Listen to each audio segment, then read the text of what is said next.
It's the 7th of August 2020 and it's a Friday.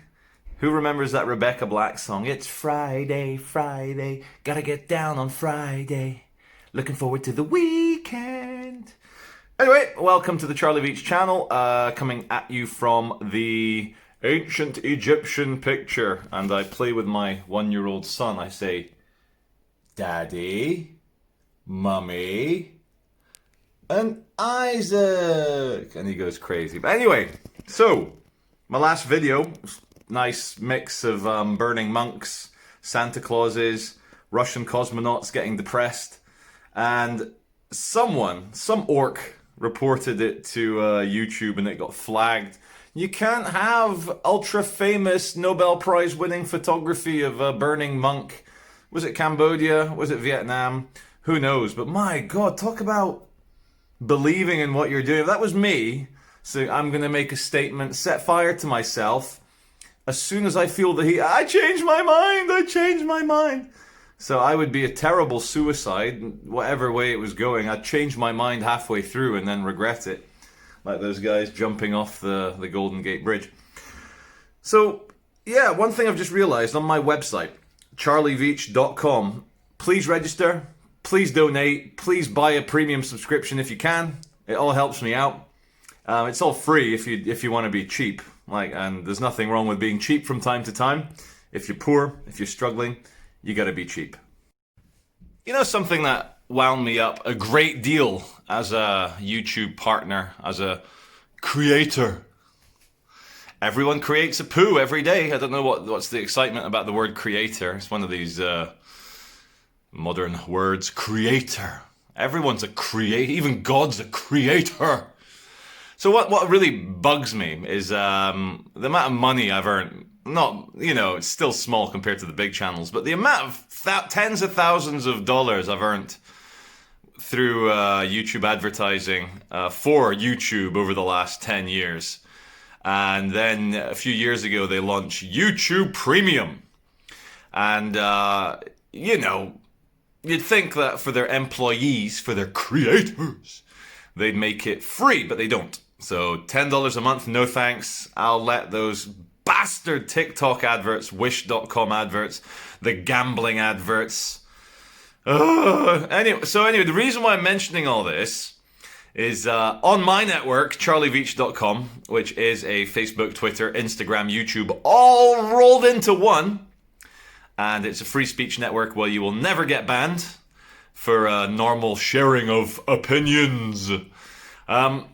Great news about that site. On your Android or Apple phone, on any phone, you can play a video, play an audio track, play a song, play one of my rants, play a whatever you want, audio, and you can switch off the browser, you can lock your phone, and it'll still play. Now that's a massive selling point. When all the other ones, you cannot do that. YouTube charges $10 a month, £10 a month to have carry on playing off the screen. So join the charlieveitch.com. Another thing as well, I did a video yesterday called Abstracting Out a Little. South Manchester, had a little walk around Charlton, Didsbury. These are very nice, well-to-do, middle-class, bohemian parts of Manchester, where you have your little Black Lives Matter stickers in the window, the LBHD flag, rainbows. Rainbows nowadays, the kids have stolen them back. It's the stay at home and obey the government. But it used to be, I am a homosexual. So, got banned off YouTube because one of you, not one of the supporters, one of my many haters, and I've got a dedicated core, a kind of like elite Republican Guard core of about 15 haters. And even if I release a Christopher Nolan, Martin Scorsese dialogue written Tarantino, even if it's the best video on earth, they'll dislike it. Charlie, what about Ian Tomlinson? Charlie, what about 9/11 and you change your mind? And it's like, yeah. So one of them reported my video as inappropriate to YouTube HQ, and YouTube took the video down and sent me a message saying, your video has been flagged to us as inappropriate, and we have taken the difficult decision to remove it. Anyway, I spoke to my personal Q. I don't believe in the QAnon. I don't believe in the Q conspiracy. I just don't. But my personal Q, my behind-the-scenes three-letter agency, incredibly advanced hosting man, he's added it to the website. And you can check it out. You can play it off the browser. You can lock your phone. You can walk away and it'll still play. So for a lot of my rants, not this one. This is kind of like a kind of impromptu in between. This is a kind of rant I do in between my rants. Need to update you guys on something very sad as well. I got very excited 2 days ago on my birthday. Can you believe what a great birthday present? I get a phone call from Sergeant such and such in the Greater Manchester Police Force. And he goes, Mr. Veitch, I've got news for you. He goes, the spitter, the man who allegedly spat in your eyes, your nose, and your mouth, very homoerotic. He came right, I could smell the breath on him, and he's sharing saliva in my mouth. It's a bit gay. It is a bit gay. Anyway, that scumbag, turns out he's been in trouble with the police before. And when they put it onto they upload the photo and the video and add a few angles of the cretin. They uploaded it onto their digital police perpetrator suspect database. And instantly a couple of police within the force said, oh yeah, we recognize this scumbag. He's an utter scumbag. So the police said, look, we've got a case now, blah, blah, blah. We're going to get the CCTV. Because I said to him, and here's the thing, I'm going to find this fucker. I'm got my own vigilante company going. I know here's what I'm going to say. So this guy, so the police said we got a case. They go and check the CCTV, closed circuit television. And get this, there's no cameras that caught the moment where he came up to me and did his homoerotic gay attack on my face. And there's footage of me phoning 999. There's footage of me chasing him and his little orc imp buddies into the Arndale. There's footage of one of his imp orc buddies trying to block the way. No. And I said, mate, I'm on the phone to the cops. They're watching you right now. And he cucked. He was like, arr, arr, arr. He kind of like let me past. So I'm chasing this spitter orc through the Arndale. Anyway, for now, there is no CCTV, and so the police are very honest. Sergeant such and such said, look, we know he did it, you know he did it, but in a court of law, before a judge, a magistrate, whatever, without actual evidence, like images, it's your word against his. Looking back, I should have taken DNA swabs of my face, my mouth, my nose, kept it in a jar, then I'd have some physical evidence of his gay attack. But for now, Mr. Orky, little 18-year-old, soon to go through puberty, is still at large, but the police know who he is. So here's a request. Could someone, either administration, frontline officer, police, community support officer, police officer, can someone please leak the name and address of the spitter onto my YouTube comment section? Do it using a VPN. Set up a Google account called Leakers Anonymous just for one day. Have it registered in the Belarus or in fucking Afghanistan. And put the cretin's name down. Because myself and a lot of my viewers are very interested in violent orcs with zero impulse control that are happy to share salivary material during the worst pandemic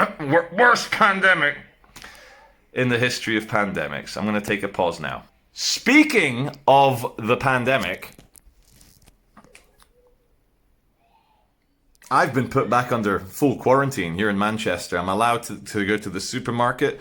But because the peasants, the plebs, the peons, the proletariat, the piss artists haven't been able to...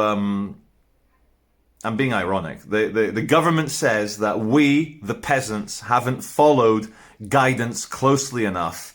And it's our fault as poisoned people plague piss artists. How many P's can I say?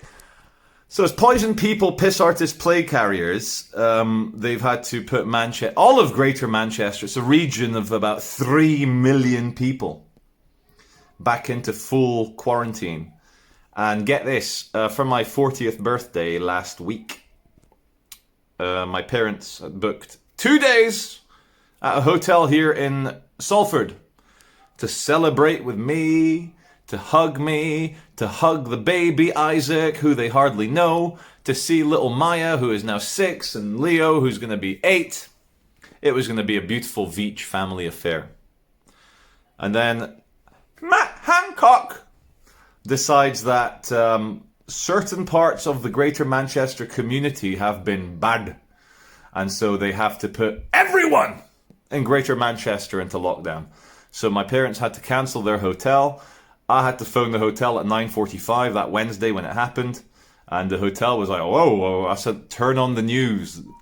Now, regarding the Beirut blast in Lebanon, it pretty much looks like it was a combination of negligence, stupidity, uninterested people, fireworks storage, ammonium nitrate, 2,500 tons of it, slowly turning into plastic explosive with moisture and damp sea air and heat, and it all melts together into a giant C4 explosive pack. And the welder set fire to the fireworks. Fireworks go kaboom. Kaboom goes kaboom, boom, boom, boom. There's an initial blast, boom, boom, boom. And then you see the poppity-pop with the super fast incinerating kind of like fireworks reaction. And next thing you know, the Beirut port looks like the surface of Mars with one big crater. Wild. Anyway, never letting a big blast go to waste. And you shouldn't either, you know. They say... Here's the thing, there's the unholy conspiracy trinity where you say, they create the problem, and then they have the reaction and the solution. Well, it's hard to create problems without getting caught. And, just type into Google, assassinations by own bodyguards. You'll see how hard it is to have people around you can trust. When the people you hire, who are from the same tribe, the same village sometimes, will blow your head off, because suddenly they have a new allegiance. I think the most famous one was the president of Egypt back in the 60s, 70s, 80s, I forget. So, problem, reaction, solution. I don't think you can really create problems and get away with it. Because people squeal, they change their minds. I mean, fucking hell, look at any small social group. There's going to be antagonisms and people will say, I can fucking propel myself to the top if I expose this or that. So problems are hard to orchestrate. But problems, as we all know in our own personal lives, or in general, problems do happen all the time. And so the government, the elites, the powers that be, whoever, corporations, they see a problem, they have a reaction and a solution waiting. They get going. Don't let a good problem go to waste. So in Beirut, here's the problem in Lebanon. It was a super advanced, super peaceful, super liberal Christian nation in the Middle East.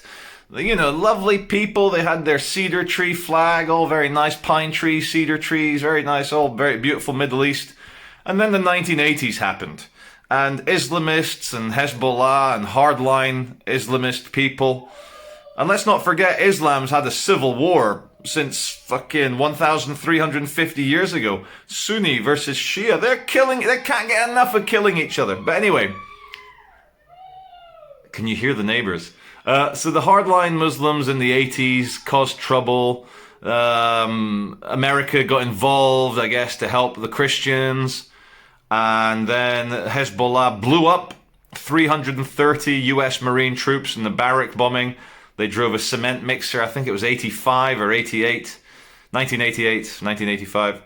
They drove a cement mixer full of probably ammonium nitrate into the US Marine camp, killing 330 of them in the food hall as they were eating. So Beirut is like Beirut. It's a mess. And anyway, so massive blast happens. Guess who happens to fly in? The French president, Macron. I don't even know. Was Lebanon a French colony, or was it like a protectorate? So now you've got thousands of protesters on the street, probably of every religion, every social class, realizing that the corrupt existing government with Hezbollah as this kind of like IRA-style paramilitary psychopath unit, saber-rattling, causing problems with Israel. It's not good, causing problems with the only first world country in the region. And so the people are fed up. Come on, these are Mediterranean people. Why can't they be as rich as the Italians or the Cypriots or the Greeks? Rich as the Greeks, oh, poor Greeks. So anyway, Merkel will send them another 50 billion euros. But why should Beirut be like Beirut? Why can't Beirut be like bloody London? Okay, London, bad example with all the stabbing, the shooting, and the drugs and the horror. And let's try again. Why can't Beirut be like Edinburgh? There you go. That's a nice city. If you haven't been to Edinburgh, go to Edinburgh. So Macron, the French president, flies in. Public are saying, please, France, make us a kind of Puerto Rico of France. We just want to be part of your system. And, here's the thing, when throughout Africa, in Zimbabwe, they're paying $3 billion reparations to the white farmers because, get this, they shot the white farmers, they raped their daughters, they said, hey, this is Zimbabwe, African land now, and the country starves. It's just like, any revolution, communist revolution, it's like, yay, we're now in the Parliament House in Havana, and suddenly everyone's starving and there's a repressive state. In the Soviet Union, yay, the oligarchs are out, the white Tsar Alexander of Russia, he's out. And then a few years later, people are selling dead body parts of their kids to survive during the Holodomor. Fucking hell. Heavy shit. Like, I try and appeal to as big an audience as I can, but I do delve into little things here and there, and I hope you can keep up. And if you can't keep up, then take notes. Holodomor, little things. Someone wrote on a video recently, like, I had to look up what apparatchiks means, and I've been using that word a lot, so I look it up too. But Beirut, never let a good explosion go to waste. It's like when you're an old man, you don't let an erection go to waste. You quickly grab your wife, or you do what you need to do. So big world-changing problems are like erections in old men. And I'll end this video with the image of a 75-year-old man getting a bit of wood and finding the dusty old wife to bend her over and give it to her. Now, you can report this video to YouTube, haters, but my lovers are at charlieveitch.com, the uncensorable free network where you can help out, you can give tribute, you can enjoy it all for free. But anyway, I'm here in front of ancient Egypt because look at the aesthetics. How Kino is that? So aesthetic, so cool. Bird-faced people, dog-faced people, people balancing hearts versus who knows someone wrote in a recent video what is actually going on here, what the emperor and these flying wings and all the good stuff is. And just to let you know, this was actually purchased in Cairo, so it's not a reproduction. It's not a 5,000-year-old original, but there you go.